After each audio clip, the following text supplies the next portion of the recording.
नमस्कार, आप देखना शुरू कर चुके हैं CRS न्यूज़। महाराष्ट्र के बारामती में हुए विमान क्रैश में डिप्टी सीएम अजीत पवार समेत 5 लोगों के निधन के बाद से सियासत तेज हो गई है।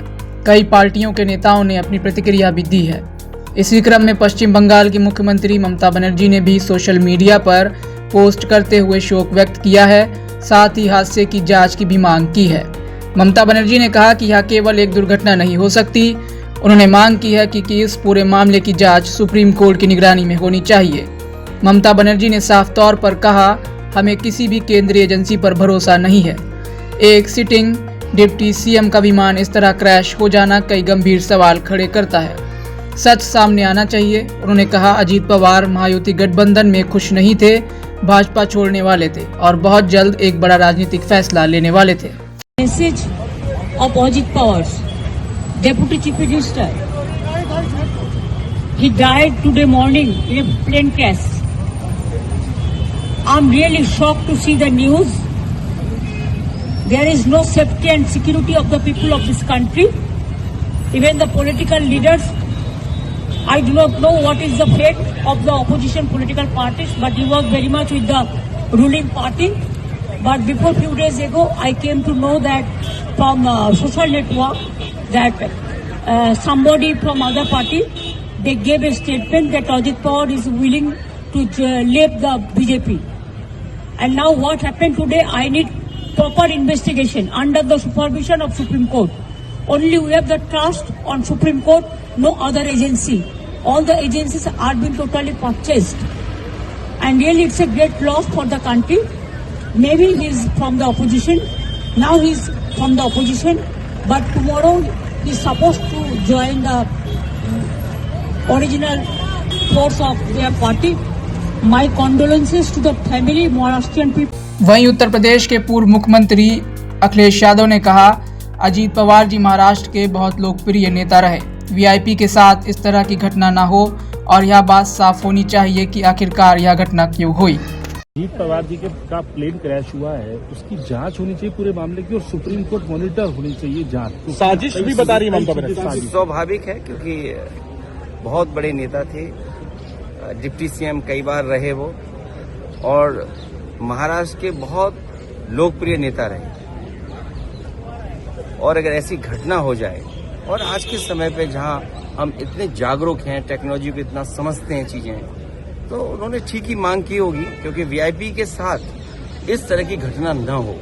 तो एक बार को ये बात तो साफ होनी चाहिए कि आखिरकार ये घटनाएं क्यों हुई। पूर्व में भी कई हमारे वीआईपी इसी तरह उनकी जान गई है। तो आखिरकार ऐसी जांच हो जिससे निष्पक्ष पता लगे कि आखिरकार घटना किस वजह से हुई। आपको भी इसमें सर। वहीं महाराष्ट्र के मुख्यमंत्री देवेंद्र फडणवीस ने कहा, जमीन से जुड़े जननेता मेरे मित्र और सहयोगी महाराष्ट्र के उप मुख्यमंत्री अजीत दादा पवार, इनकी विमान दुर्घटना में निधन की खबर से मन व्यथित है। मैंने अपना एक दमदार और दिलदार मित्र खो दिया है। यह मेरे लिए व्यक्तिगत क्षति है जो कभी पूरी नहीं हो सकती। यह घटना महाराष्ट्र के लिए अत्यंत पीड़ादायक है। महाराष्ट्र के उप मुख्यमंत्री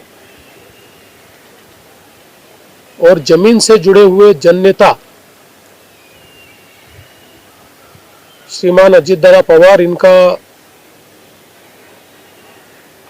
एक विमान के एक्सीडेंट में बहुत ही दुखद निधन हुआ है। इसकी वार्ता आने के बाद समूचे महाराष्ट्र में बहुत ही दुख का वातावरण तैयार हुआ है। हम सभी के लिए इस प्रकार के जननेता को खोना एक अपरिमित इस प्रकार की हानि है। व्यक्तिगत मेरे लिए वो एक बहुत ही दमदार और दिलदार इस प्रकार के मित्र थे और हम दोनों ने साथ में काफी संघर्ष का काल भी देखा है और अब दृढ़ता के साथ महाराष्ट्र के विकास में जब वो योगदान दे रहे थे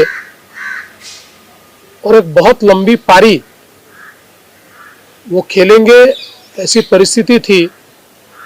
ऐसे समय उनका निकल जाना, मैं ऐसा मानता हूं कि इसके लिए हमारे पास कोई शब्द भी नहीं है, और उनके परिवार पर और उनका जो बृहद परिवार है राष्ट्रवादी कांग्रेस पार्टी, उसके पदाधिकारी कार्यकर्ताओं पर ये जो दुख आया है, ये सहना बहुत कठिन है। इस दुख की बेला में हम सब लोग उनके साथ में हैं। अभी जो उनका परिवार है वो जब बारामती पहुंचेगा, उसके बाद उनसे चर्चा करके आगे की सारी चीज़ें ज्ञात की जाएगी। मैं उप मुख्यमंत्री एकनाथ जी शिंदे, हम सभी लोग अभी कुछ समय में बारामती जाएंगे और उसके बाद आगे की चीज़ें आप तक हम पहुंचाएंगे। सुबह मैंने आदरणीय प्रधानमंत्री जी को और आदरणीय गृह मंत्री जी को इसकी पूरी जानकारी दी। उन्होंने भी इस घटना पर बहुत दुख व्यक्त किया है। सभी लोग एक प्रकार से शॉक में हैं और